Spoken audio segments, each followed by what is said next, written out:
Hello everybody and welcome to episode 3 of Beer with a Business Owner. I am super psyched about today's guest. I just love doing this. I think it's really fun. I have a good time. I know I say that every time, but I really do. So I'm really excited to introduce to you guys Jorge Rangel. You want to come on in there, guy?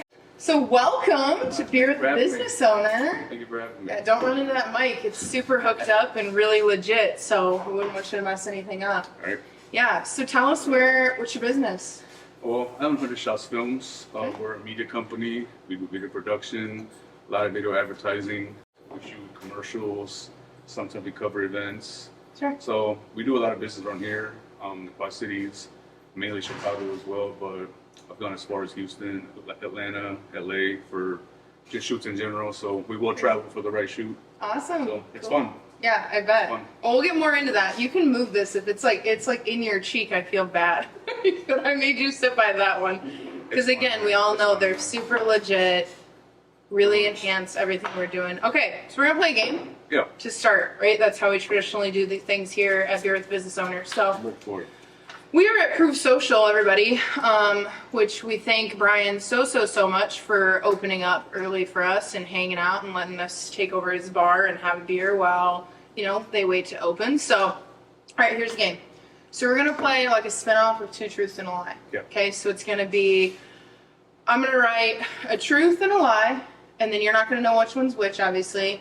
You're going to pick one of the cards for me to read to you. Okay. And then you can ask me 3 questions about it, and then you get to determine whether it's the truth or a lie. Perfect. Let's go. Okay. I'm here Okay. for it. I should have thought of these ahead of time. Yeah, Okay. I'll look away. It makes it easier. Okay. Okay. This is new for me. As far as the game on the podcast, I like it. Okay, good. I'm like that. I just came up with 2 lies. Like, that's a horrible personality trait. But, okay. So you pick between 1 and 2. Which one you want me to read and say? I'm gonna go with 2. Okay. 2. I have a dog. Kind of dog. An Australian Labradoodle. Boy or girl? Boy. What's his name? Eddie. That's a lie. That's a lie. No one needs a dog That Eddie. is the truth. That is the truth. You have a dog named My Eddie? lie was my favorite sandwich is ham and swish, which is an absolute lie. See, now because I that- like bologna in America. That sounds real. A dog named Eddie? That's crazy. But No, his name is Eddie. He's an Australian Labradoodle. when you answered Australian Labradoodle, you threw me off. I hate to say it, but Threw me I'm a off. trickster. I'm a trickster. Okay, you go. You're up. You have to do. So now I gotta do, you have to do a truth and a lie, and then I Truth won't and a look, lie. and I don't know. It was so much harder to come up with than I thought.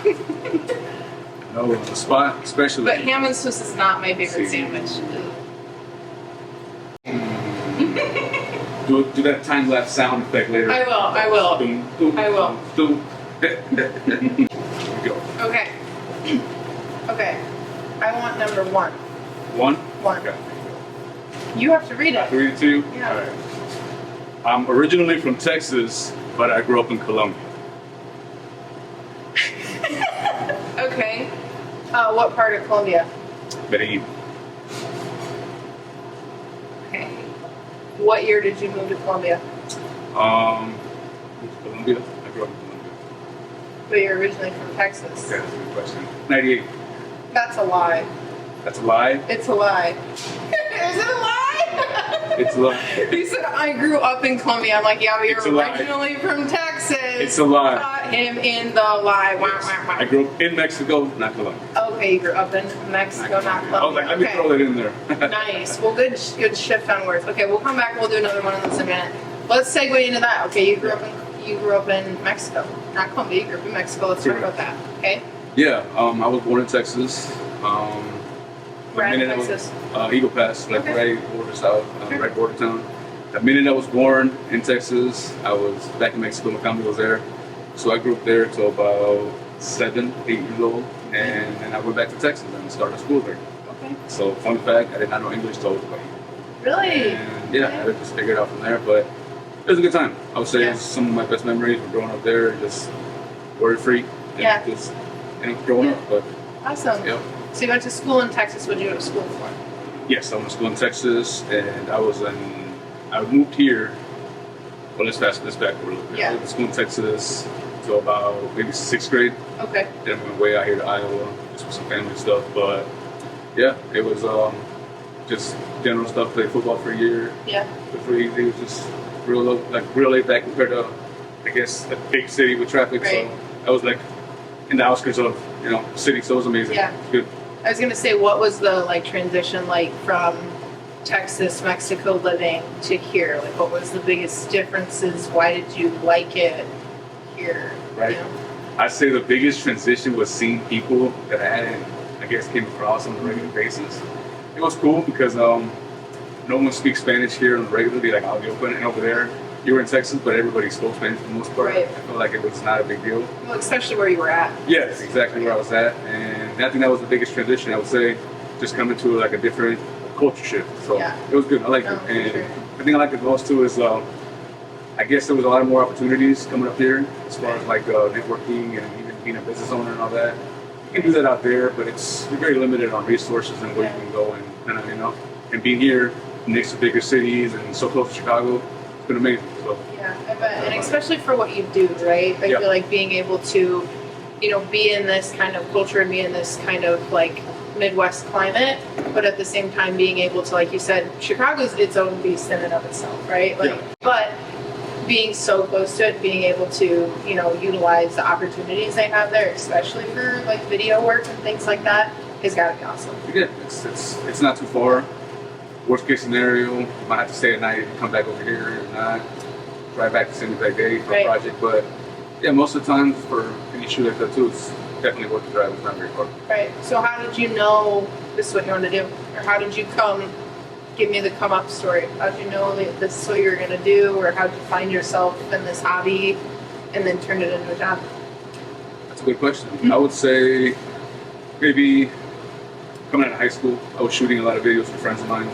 Yeah. They were doing a lot of music videos, and they were doing shows, opening up for artists. So I was shooting for them, and at one point, everybody went their separate ways and stopped doing the music part, and I still wanted to kind of shoot. So I was thinking to myself, that why would I just kind of give it up? Right. And for a while, I continued to shoot stuff just for other people I came across with, and then life took a turn and just kind of went in a direction, and I kind of applied myself to sales and kind of learned the marketing side of just, in sales. So I put the camera down for some years. I just didn't think twice of it. That wasn't a priority anymore. Yeah. So at one point too, I was at a job, and like I said, I was in sales, and then I kind of moved into manufacturing. I wasn't the happiest there. I had seen it wasn't going to go the way I visioned it. I just knew it wasn't going to be an ending goal for me. So I'm like, okay, I knew I could always do the video thing. I knew I had skills as far as like production and post-production, and just knew what I was doing. So at one point I'm like, why am I going to stay here when I can kind of take control into what I'm doing my whole life, like, why not? So I kind of took a dive into it. I was working at my last job there, maybe 2019, and I realized that I was sitting in, I guess, the line, you want to call it, and just putting things together, and I was getting text messages, right? Like, hey, are you available Wednesday? And I'm like, no, I'm working. I can only go shoot Saturday and Sunday, for the most part. So I'm like, hey, I got an event. Can you shoot Thursday? And I'm like, I got work Friday. Yeah. And I had another text like, hey, I need you Friday night. Can you shoot them? I can do Friday night. But I realized in those three opportunities that I passed up on, it was almost like 2 weeks of pay that I could have had in 3 days of standing there in one place, So I'm like, at that point, I'm like, I had some money put away. I knew what I wanted to do. It was just about the right chance. And people always say, take a risk on yourself, bet on yourself, take a little leap. And it's kind of what I had to do. And from there, kind of spent what I had saved up and a little more on equipment, and just bought some cameras, bought some gear, started calling people back and say, hey, I'm doing this full time. I'm available throughout the week now. I can shoot whenever, wherever. I'll drive at the point I was driving anywhere. I would have drove anywhere for a $500 shoot. Like, it was at that point. So I'm like, and then I kind of just told everybody I'm doing this full time. Reached out to every single person I knew, sent emails, and at that point I was just building up my clientele. And I haven't looked back since. I'm extremely happy with it, but I started doing a lot of night clubs and events, and that's the easiest thing. If you have to look at and get into any kind of video production or any kind of events and all that, hit up these promoters that want photos of the club and all that too. That's the easiest way to get into it. People always ask me, how do you get into that? But I would say that's the easy way, but that's kind of how I figured out what I wanted to do. I figured I was good at it. I took a risk on it, and I like the customer interaction. I like the travel parts, the creation parts. So yeah. I think it's the right thing for me to do. That's awesome. Yeah. And I think like the biggest thing is like why people don't turn their hobby into their full-time job, right? Or even something they care about, right? It doesn't even have to be a hobby that you're investing a bunch of money into or doing consistently. People are so afraid to make the leap and make that their full-time gig because it's scary, right? You lose the sales, the line mentality of like, it's safe, I show up, I know what I'm doing, I have insurance, right? It's one of those things, right? I mean, I know I go through that, like, I absolutely love my job at the chamber, but as I also am a photographer, right? And I could easily be a photographer full-time, right? I'm somebody that's like, no, I can't Wednesday, but I can Wednesday at 5:30, right, when I get off work. And I find fulfillment in both jobs so much that that's not really why I'm not full-time. Yeah. But I think a lot of people I talk to, it's like, well, eventually I'd like to do this. Eventually I'd like to do this.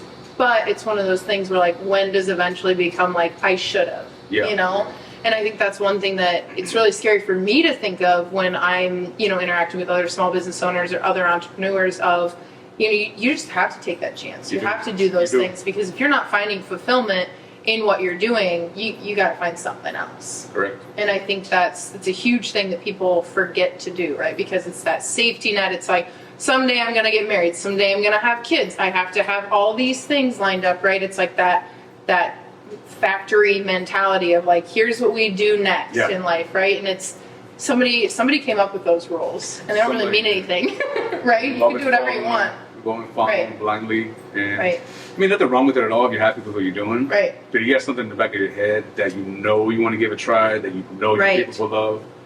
Right. Most of us are still young. Just try it. You have time to fail. Yeah. You're never really too late. You're never really too old to try something, man. So you don't want to get stuck doing something you don't want to do. Never thought about doing what you were doing or took an attempt at it. So definitely. Totally agree. Definitely. So is like Nike? Is that like your favorite area to shoot? Like, is that your favorite thing? It's got to be kind of nice, being able to like. It's obviously already cool scenery. There's already people having a good time, right? Like, you don't have to like be like, okay, everybody pretend you're having fun, right? Everybody's just drinking and having fun already. Yeah, so I would say as far as fun, I would say events are some of the funnest things. I met a few celebrities doing it. Oh. It's always open bars for the most part. You get to have fun with your camera and just hop around from area to area in the club with the event space. Maybe that's what I need. Definitely, we can talk off camera. Too. But definitely, it's fun. It's definitely something to do. Yeah. It's never a lot of pressure because like when you shoot weddings or something, if you mess something up, it's very noticeable because you get one shot at something. For a highlight or an event, you mess it up, you say, hey, let's do it one more time. Yeah. I can do it better. They're not going to say no. So you have more opportunities. There's room for error, room for improvement. Yeah. And it's always, like you said, it's always a nice setting. So I like the events, but for myself, yes, the events are the funnest part to do. I also like getting into the commercial space and kind of scripting and doing a lot of, video planning and stuff for commercials and ads. So that's fun to me too. Yeah, that's got to be kind of like a outlet for more like creativity wise. Yes, definitely. More of like how to make it your own versus just how to capture something. Exactly. That's kind of already set up. That's really cool. Yep. That's really cool. Yeah, going to the wedding thing. I don't think I've ever shot a wedding where I was able to be like, okay, I missed the first kiss. Yes. Redo it again in front of all 300 people that are now really mad at me that I ruined it, right? I've never done that, thankfully, but... And one thing I tell a lot of photographers or just people who want to get in video in general, you want to shoot a lot of free projects starting off, and it's not because you're not worth the money. It's because you have room for error. You have room to mess up, room to fix your mistakes. You don't want to go on a photo shoot or video shoot where you just charge somebody over $500, maybe $1,000, $2,000, and you got your lens cap on, or you just got the wrong shutter speed, or you just don't even have the right equipment. Like, you don't want to be in that place. You want to get your sound down, your lighting correct.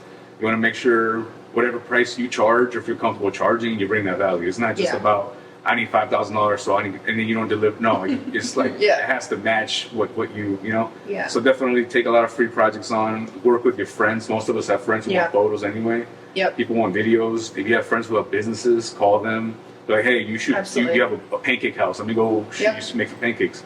Something like that too. But definitely before you just step in there and just mess it up when it's Yeah. a paid gig, So Right. definitely. Well, and I mean, practice makes perfect, right? Practice I feel like makes that's perfect. literally the best Yeah. saying that has withstood the test of time is that practice makes perfect. Yeah, there's no way around it. Yeah. How did you get, like, did you take classes at all? Did you go to school at all for film, Yes, for cameras? I was actually I'm an alumni at YouTube University. Okay, amazing.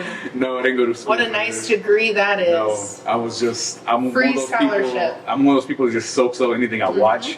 If I don't know how to figure That's something nice. out, I'm watching a video maybe twice, and after that I got it. I bought That's my camera. nice. I bought my camera have on that Amazon. skill. Had no idea how to use it, and I just kind of watched tutorials, reviews, things Yeah. about lightning shutter speed, ISO, and all that at once. And I'm like, you know what? Let me go out there and try it. So yeah, I learned everything off of YouTube when it comes down to shooting, to starting up your business, to setting up your LLCs, to taxes, and Nice. everything needed for my own business. YouTube. YouTube, And Google. Yeah, and the at this internet. point, I would say school's important if Right. you're going for the right reason. Right. I would say for our field, photography and even video, it helps as far as connections because I've met people Yeah. who went amazing connections that you can't really get off the street. But Yeah. a lot of them regret going to photography school or film school because they learned how to create nice things, but they know nothing of the business part of it. Yeah. They can't pick up the phone, make a phone call. They can't Right. make a deal, like sit down and do a presentation because Right. it's not part of it. So it's like it's got its pros and cons, but Right. Yeah, for sure. definitely. I totally get that. I'm also didn't go to school for this, but I am not a YouTube university person. I watch one video, I do not retain it. I get frustrated I didn't retain it. No way. And then I just go outside and I mess with my camera a bunch of times until I figure it out. And I'm like, okay, that's fine, right? Or like the first couple times somebody asked me to take family photos inside their house, and I'm like, I'm more of like a perfect lighting, Natural cloudy light. day person. She said And it's then, not- it's right? not I'm like, golden hour. well, ooh, yeah, we'll have to postpone till tomorrow, right? And then it was like, Googled after. I'm like, why were my pictures so absolutely horrible inside these people's basement? He felt it, right? And I was like, So, right, and mine was a lot of trial and error. And I would highly encourage people to utilize the resources that are out there, Yeah. whatever field you're in, right? Definitely. It's even things like so many people are able to, change their tire now, fix their, do kind of more Yes. handyman stuff Yes. because somebody on YouTube took the time to tell them how, Yeah, right? And I think that's awesome. And especially when you're doing things like you get stuck on something in a creative field like this or in whatever you're doing. And you can kind of go to YouTube University or like Google to do it. But unless you're like me and you Google it and then it doesn't immediately come up with, here's how to do it, Jordan. And then you're like, well, I'm done doing this. I'm Yeah. just going to go test run for an hour and waste my time. Trial and error is definitely your friend. Yeah. Trial and error is your friend. There was times where I didn't know how to use a flash at some point too. And yeah, it's just, you need a flash, you don't know how to sync it, you don't know how to do nothing, so you just pop up to the thing. And my trick is always, say you gotta shoot at 5 p.m., show up at 4:30. You have 30 minutes Good to call. mess with your stuff. I've been in so many situations starting off where I had like a high-end shoot. I'm at like the 20th floor of this building downtown Chicago. They got some celebrity coming through. They got this, and I'm sitting there and I'm like, I forgot the battery. I forgot batteries, right? So I'm like, no. So then at that point, I look out the window, I see CVS across the street. Right. And I look at the guy, I was like, hey, I forgot something in my car. I'll put it in my camera. You have to play cool though. You can't just freak out. Play it real cool. No. And then I just told him, hey, I've got something in my car. I'll be right back. I'm not sure he was looking out the window or not, but my car was real close. CVS was maybe three blocks from I there. parked my car in CVS. Yeah, it jetted to CVS, got some batteries, came back up. No issue. Nobody knew what happened. At least they had batteries though. He's got At least they had that, because that's my biggest thing is I always check before I'm leaving for anything, right? And Yeah. sometimes I get kind of careless, right? I'm like, no, I've got it. It's gonna be fine. I've got it. I keep it in there, and I get there, and I'm like, I didn't even bring my pack of SD cards. Probably have like 15 SD cards That's your all biggest- ready to go, and I didn't bring them. And it's like I've had to do that where I'm like nearest Walgreens to me, Yes. and I've done a wedding where I was in the middle of nowhere, and I mean like nowhere, and like even trying to Google a place near me, I just was like, I really need to go. I need to get some acetaminophen. That's what I said. It's like I need to get some acetaminophen. I have a huge migraine. Like I just need, where's the nearest Walgreens? And they told me directions, which I'm horrible at directions too. I get there, they had an SD card, horrible, like some very, very off-brand. I'm like, this is probably gonna set my camera on fire, but it worked. Everything was fine. Yeah. And now I triple, double, quadruple check every single Same. time I have a checklist. if I have my stuff. Definitely. At the beginning, I was just like, yeah, it's in my bag. And then it'd be dead. Or wouldn't it be in the whole thing? I'm like, Yes. no. No, So, 1,000%. Checklist, whether it's mental, whether it's on your iPhone notes, whether it's an actual checklist, Yeah. make sure you check your stuff. But that would say that was a Yeah. learning lessons, trial and error. Oh, Man. for sure. You don't know. You don't know better. There's so many horror stories. The thing is, though, as long as the finished product turns That's out it. exactly the same, That's it. you figured it out, right? The worst part is that. What's it matter if my battery was blinking, right? I was getting the pictures. Talk about the marketing standpoint, right? So like going from kind of more of those free events of people you know, friends that were in bands, things like that, friends that make pancakes, going into I love that. I wish I had a friend that made pancakes. That's hilarious. That going into more of the bigger events, right? Or like things that you really like to do. I feel like sometimes people that are in the creative industry, especially, you know, feel like they can only do this for people that they know, right? And they don't ever really put themselves into doing the projects they want to do, right? Like you kind of dread doing these things to build up your portfolio, but when do you kind of make that jump to, and now I can choose to do the things I want to do because I've marketed myself. Yeah, well, I would say it's the old saying that people say it's not what you know, who you know. But in this field, I would say it's who knows you. Yeah. Because I've been in situations where I've met somebody at an event, or just it was a small friend that had an event. I came with them, whatever. Oh, this is my photographer. Oh, do you have a business card? You give me a business card and say, what kind of events do you do? These events, and I do this and that. At the beginning, sometimes you just wing it. You just gotta go with, yeah, I'll do a wedding, I'll do a baby shower. You're not supposed to be doing that. Yep. At the end, but at the beginning, take every shoe you can get and figure out what you like, what you're good at. Yep. But I would say, people that know you, the more people know you, the more, I guess, out of sight, out of mind you're not, because people don't think about you, they're not gonna call you. Right. Exactly. So I would say the biggest thing for me was meeting people. You cannot be shy in this industry. You cannot be in the corner with your camera and just sit there, stand there. You have to speak to everybody like, hey, my name is, hey, I do this, hey, I do this. You can't be really annoying, but kind of be like assertive in a way, just so people are like, you know, real confident in what you do. Yep. And give people information, follow them back, do them a follow up, and just be like, hey, I met you at this event. By the way, nice meeting you. Anything comes up, give me a call. Yeah. But I would say definitely one event led to another, and it's just your confidence with your skill of work and the finished product all ties together at the end, man. And for one thing, it's people hire you for a personality more than your work sometimes. Yeah. Because they click with you, they get along with you, they're easy to work with. That goes way farther than you make an amazing video, but you're a hit. You know, it's like people like to hang out with you. It goes a long way. But I would say definitely like the first big event I did was in 2020 when I guess 8 months into doing this. I got a call and it was for an event for NBA All-Star Weekend. And they were coming to Chicago. That's the year they came there. It was real easy. I had to do some behind the scenes stuff, and then it was a whole weekend, so it was 2 nights where we covered. And they had some artists that came through. Fabulous, one of them. I'm not sure if you're familiar with him or not. Yeah. And we had another DJ he's from the Breakfast Club, DJ Envy. He was out there too, hosting both nights. And we had other DJs coming in and out, the ball players coming in and out, and I would just kind of cover the event. You know, just get photos, get recap footage. Yeah. At that moment, I had done nothing, quote unquote, major or anything that was important. It was just all friends. Yeah. So I was like, pressure, absolute pressure. I had one camera, I had to go rent another camera. Right. I literally had an 18 to 55 on one and a 50 mm on the other, right? That's all you had. Yeah. But I made it happen. The stuff turned out really good. Awesome.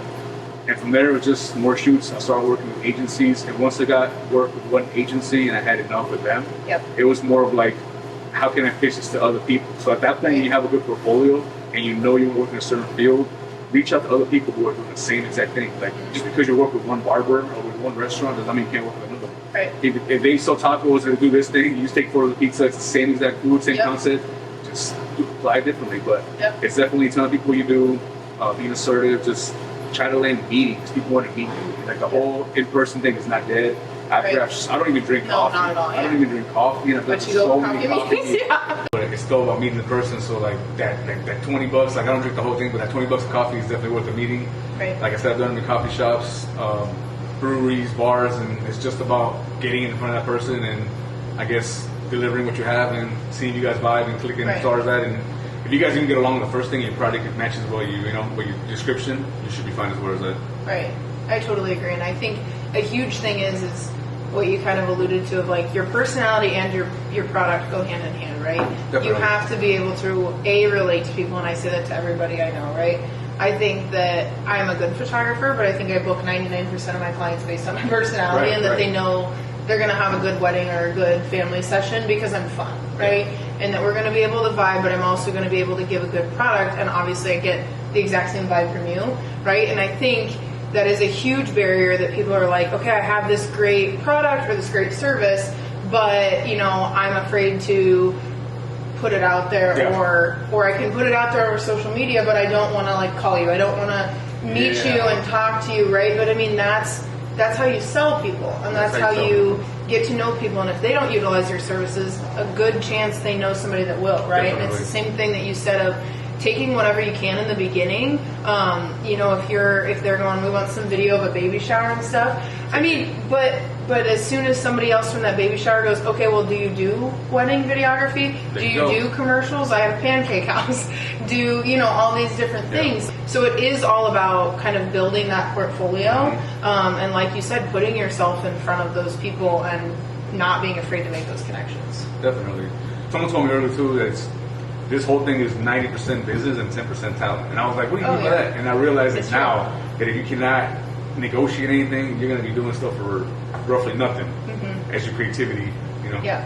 creates. Well, and I think that's a huge, as your creativity creates. I want that on a shirt. Yeah. So I feel like with the business side of things, right, a lot of people, that's something they're afraid of, right? And they don't realize the resources, YouTube University, me at the chamber, like, and there is a lot of steps, and I feel like that feels daunting to people, especially because when you're used to working a 9 to 5, just like the safety net of insurance and set hours and all these different things, it's like people take care of the other stuff on the back end, right? All you have to do is fill out some tax information and you're done. Go home. Right.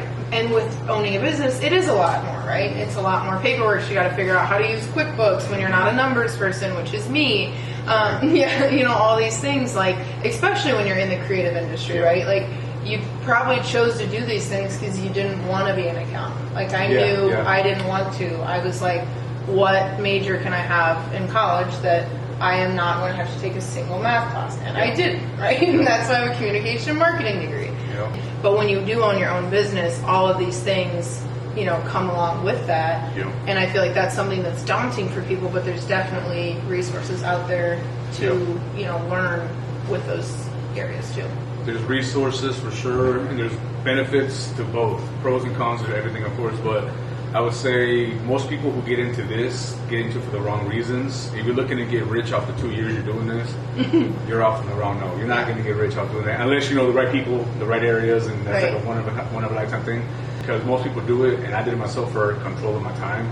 I want to see. I don't want to be, I guess, restrained to just. I didn't want to be restrained to just 2 weeks a year off for vacation and all that too, and just kind of figure out what I want to do.